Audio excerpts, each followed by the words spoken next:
Assalamualaikum warahmatullahi wabarakatuh. Welcome back to my channel Jejak SPT.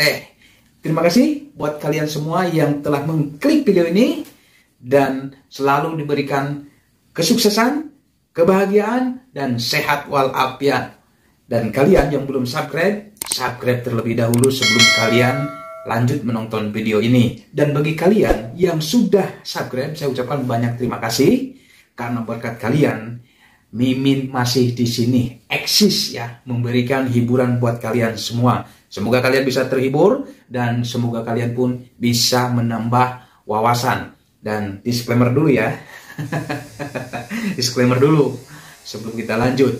Jadi Mimin memberikan hiburan buat kalian semua. Ya, sekedar hiburan. Adapun cerita yang tidak terbukti di dalamnya, Mimin mohon dimaafkan ya. Ada kata-kata yang salah, ada cerita yang salah, mohon dimaafkan. Karena ini hanya sekedar hiburan. Semoga kalian bisa terhibur dengan sajian-sajian yang Mimin sajikan kepada kalian semua. Untuk itu, mohon dukungannya buat kalian semua agar terus manteng terus di channel ini, Jejak SPT. Oke, check it out.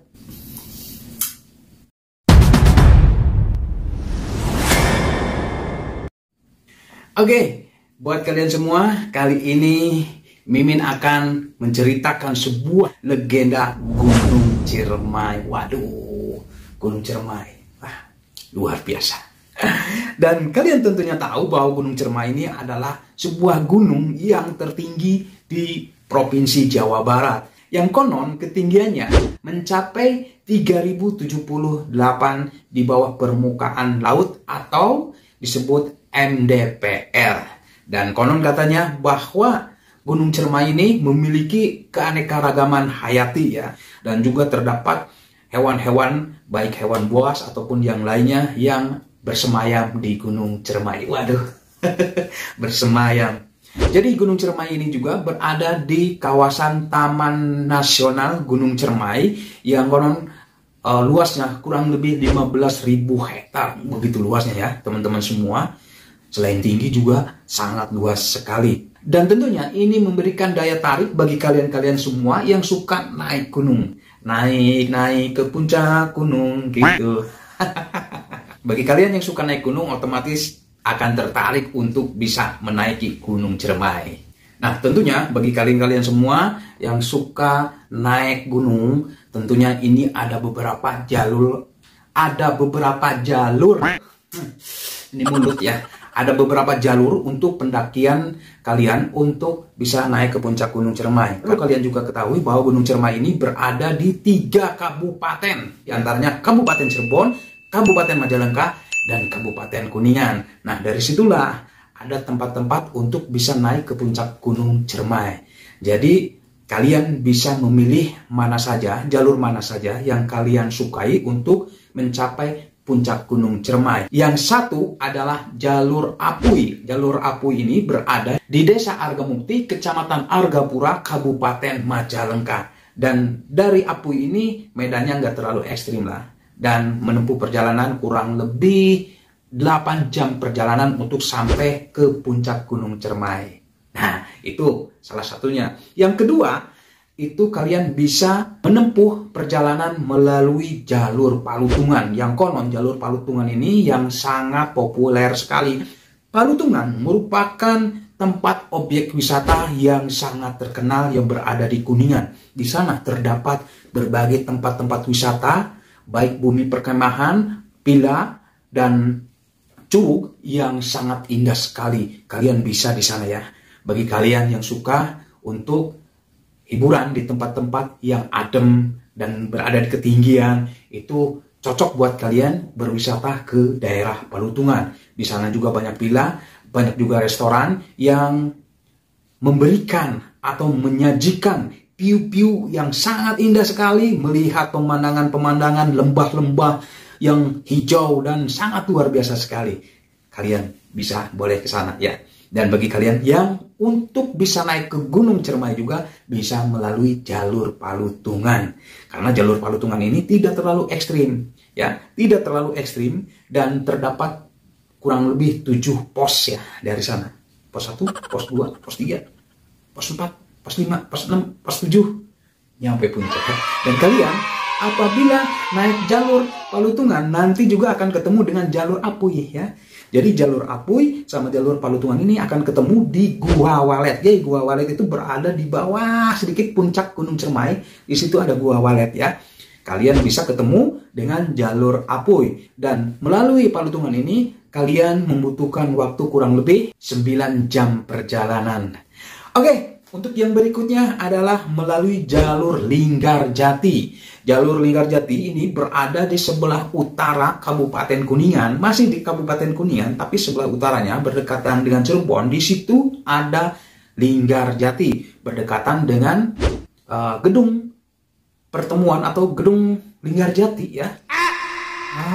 Gedung Perjanjian Linggarjati loh. Lupa saya. Gitu kok bisa lupa terhadap sejarah ya. Aneh. Kang Abu ya.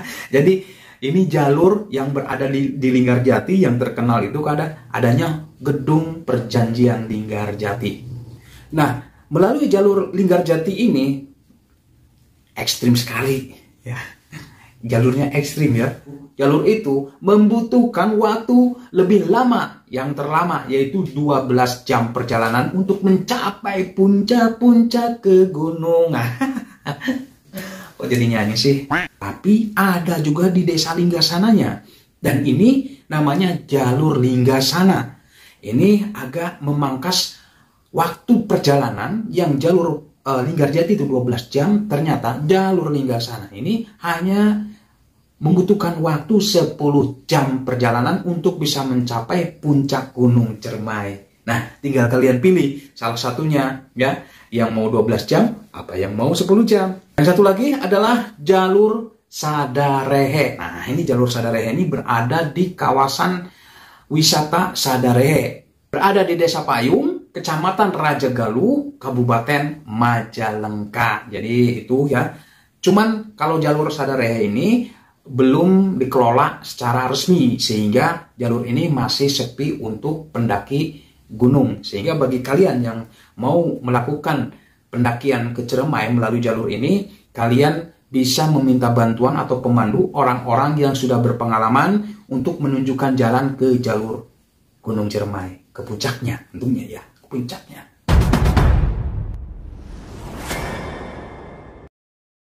Selanjutnya, kita akan menceritakan sebuah legenda yang berada di Gunung Cermai. Tentu kalian sudah tidak sabar ya. Oke teman-teman semua, kita ada di segmen legenda Gunung Cermai. Tentu kita tahu ya, Gunung Cermai itu selain keindahannya, panorama alamnya yang begitu bagus, sejuk, dan anginnya juga menyejukkan, dan pandangan kita juga terhadap pohon-pohon yang rindang, hijau, menghampar, yang bikin fresh. Tapi selain itu ada legenda di balik itu semua. Apa legendanya? Ini dia. Legenda pertama adalah adanya sosok jalak hitam. Itu satu. Yang kedua, situs 1001 Tangga Manguntapa. Nah, nanti kita jelaskan ya. Yang ketiga, adanya situs Lingga ya. Situs di situ ada situs Lingga. Atau juga boleh dikatakan atau disebut situs Nyai Lingga. Yang keempat, adanya mitos atau cerita Nini Pelet ini di Gunung Cermai. Tentu kalian sudah tidak asing dengan cerita Nini Pelet. Dan ini mitosnya berada di Gunung Cermai. Nanti kita bahas satu persatu. Oke? Yang kelima itu ada mitos adanya suara gamelan ya di gunung. Kita bahas nanti. Yang keenam, ada mitos tanjakan Bapak Tere. Waduh, tanjakan juga ada Bapak Terenya. Jadi Bapak Tere itu juga ternyata ada ya di jalannya. Orang Indonesia ya. Yang ketujuh, ada mitos untuk bisa menghindari makhluk gaib. Yang kedelapan adalah pantangan ketika kita naik Gunung Cermai. Itu ada mitosnya loh. Kita ada pantangannya untuk naik Gunung Cermai itu. Jadi nggak sembarangan teman-teman semua. Oke ya, kita bahas satu persatu tentang mitos tersebut. Yang pertama, mitos seekor jalak hitam. Jadi teman-teman semua, ketika kalian naik ke puncak Gunung Ciremai, biasanya nanti ada hampir di puncak itu ya, yang biasanya dulu itu kan bekas kebakaran di Gunung Ciremai itu. Nah di situ pohon-pohonnya nggak terlalu tinggi ya, masih ini. Di situ biasanya ada burung-burung yang berterbangan mendekati kita, biasanya seekor, 2 ekor gitu, ngikutin terus. Jadi biasanya ada di depan kita. Jadi burung itu seperti menunjukkan jalan buat kita. Jadi kita ikutin aja burung itu, karena burung itu merupakan pemandu ya buat kita untuk sampai ke puncak. Tapi burung itu nggak jauh dari kita.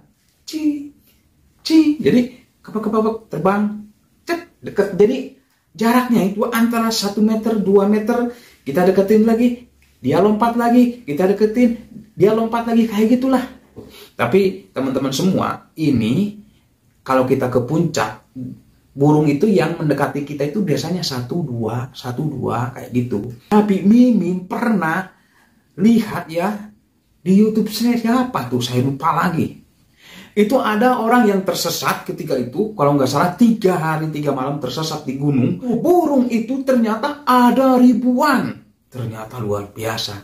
Cuman kita ya, bagi sahabat yang naik gunung itu jarang sekali menemukan burung seperti itu di sebuah tempat yang sangat luas sekali dan burungnya ribuan ya.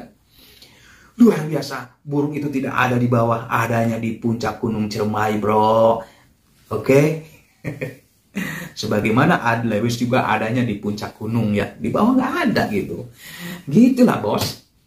Oke, itu ya. Legenda satu itu adanya burung jalak yang selalu memberi kita jalan atau menuntun kita untuk supaya kita sampai ke puncak Gunung Ciremai. Sekarang kita ke legenda yang kedua, yaitu 1001 Tangga Manguntapa ya.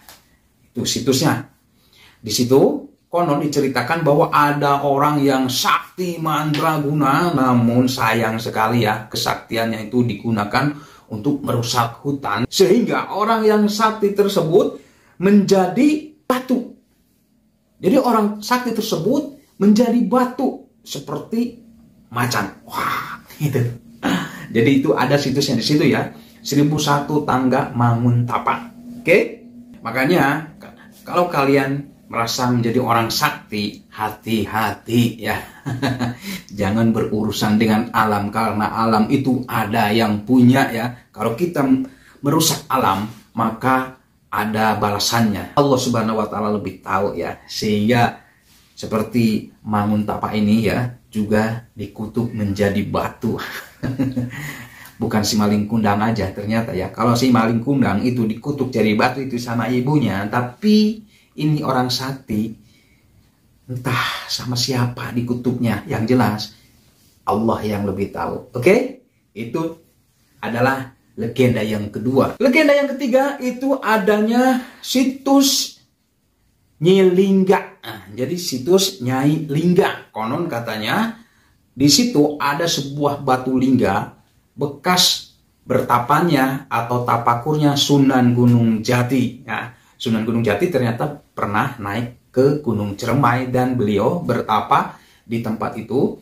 Dan kebetulan ya, Nyai Lingga ingin mengikuti seperti apa yang dilakukan oleh Sunan Gunung Jati. Sementara Nyai Lingga itu mempunyai 2 harimau ya. Tahu harimaunya? Harimau apa? Yang penting dia punya harimau dan mengikuti beliau ketika bertapa di Batu Lingga bekas bertapanya Sunan Gunung Jati untuk bisa mendapatkan ilmu kanuragan. Untuk dapat ilmu kanuragan harus bertapa, bro. Sementara kita ini bukannya bertapa, banyak makan, banyak tidur, banyak rebahan ya. Bagaimana kita mau sakti, bro? Ya. Kalau orang tua dulu ya, kalau ingin punya ilmu yang hebat, banyak beribadah, banyak berpuasa. Ya, berpuasa, tapi kita mah boro-boro, bro. Nih, badan gue aja gemuk nih. Karena susah sekali untuk puasa. Nah, ketika dia mengikuti jejak Sunan Gunung Jati, beliau tidak mampu ya. Akhirnya beliau meninggal. Meninggal dan entah kemana itu macan-macannya, apakah macannya juga ikut meninggal atau macannya kembali lagi ke hutan. Dan konon katanya banyak orang yang suka melihat penampakan nenek-nenek yang suka tersenyum. Pernah aku juga dengar sih, ada yang naik gunung, perempuan kalau nggak salah, itu malam-malam ada nenek-nenek ngajak senyum di gunung lagi. Kalau aku mah ngeri ya, malam-malam ada nenek-nenek di gunung lagi. Itu nenek-nenek siapa ya? Takutlah. Namanya juga di gunung, ada nenek-nenek boro-boro naik gunung ya. Baru naik bukit aja udah repot. Ini di gunung ada nenek-nenek siapa? Makhluk gaib tuh. Makanya hati-hati ya, bagi kalian yang suka naik gunung, jangan sembarangan bicara, adab dipakai ya. Jadi adab itu kita pakai ya, karena kita menghargai makhluk-makhluk yang berada di sekitar kita itu. Karena kita ini tamu ya, kalau mereka pribumi ya. Makanya sebagai tamu kita harus tahu diri ya. Kalian juga harus bisa menghormati makhluk-makhluk yang berada di sekitar, termasuk pohon, tanah, dan lain semuanya. Itu juga makhluk yang harus kita jaga dan kita hormati. Oke? Mitos yang keempat adalah adanya nini pelet. Ini yang lebih seru ya, nini pelet. Banyak orang yang tahu tentang kisah nini pelet. Lalu nini pelet itu seperti apa? Ada filmnya kan, nini pelet gitu. Pelet, kalau kita dengar pelet itu kalau bahasa Sundanya itu untuk menarik lawan jenis. Dan ternyata di sini dikatakan bahwa nini pelet itu adalah seorang nenek-nenek yang mempunyai ilmu yang bisa, istilahnya apa?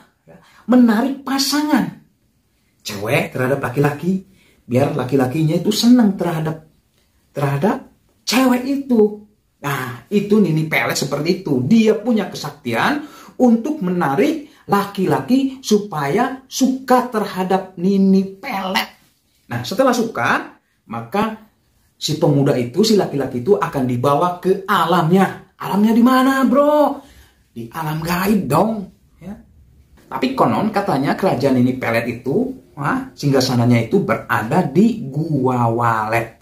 Wallahu a'lam.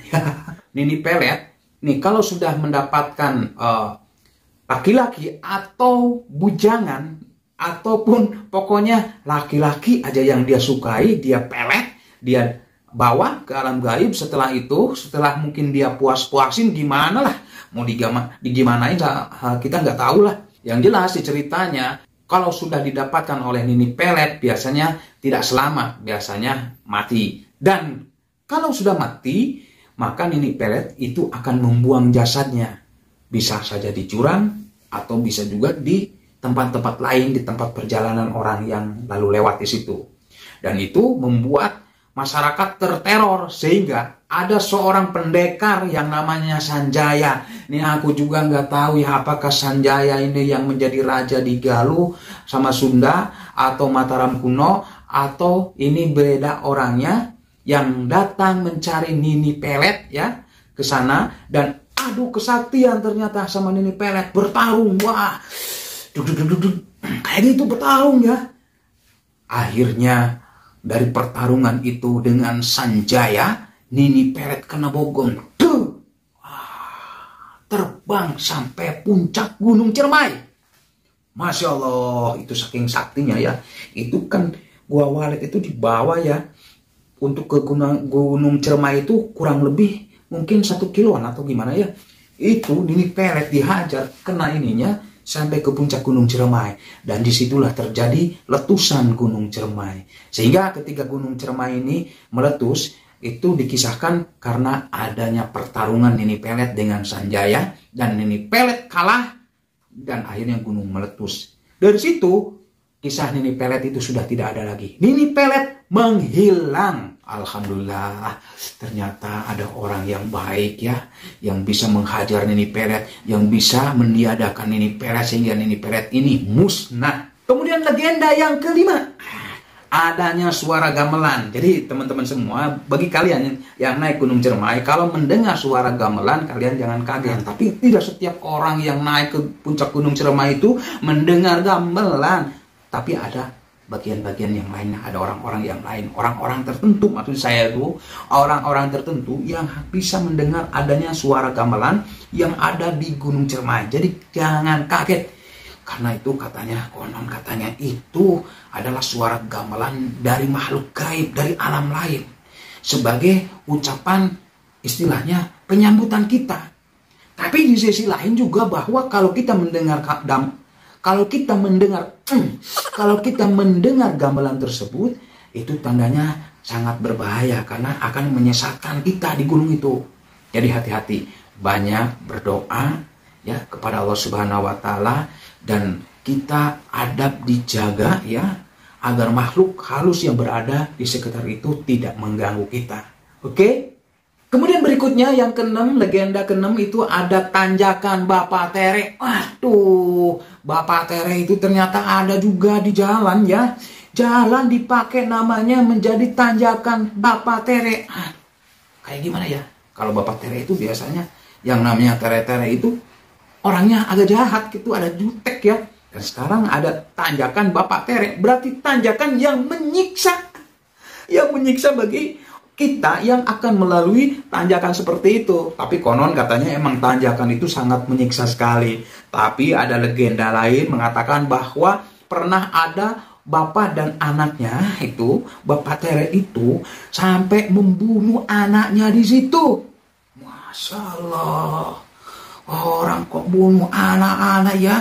Kasihan Bapak Tere bunuh anak di situ, sehingga jalan itu dikatakan jalan atau tanjakan Bapak Tere. Mungkin dia anaknya itu kecapean naik ke tanjakan itu, nggak mampu, bapaknya sewot, mungkin anaknya dibunuh di situ, sehingga dikatakan bahwa tanjakan itu adalah tanjakan Bapak Tere.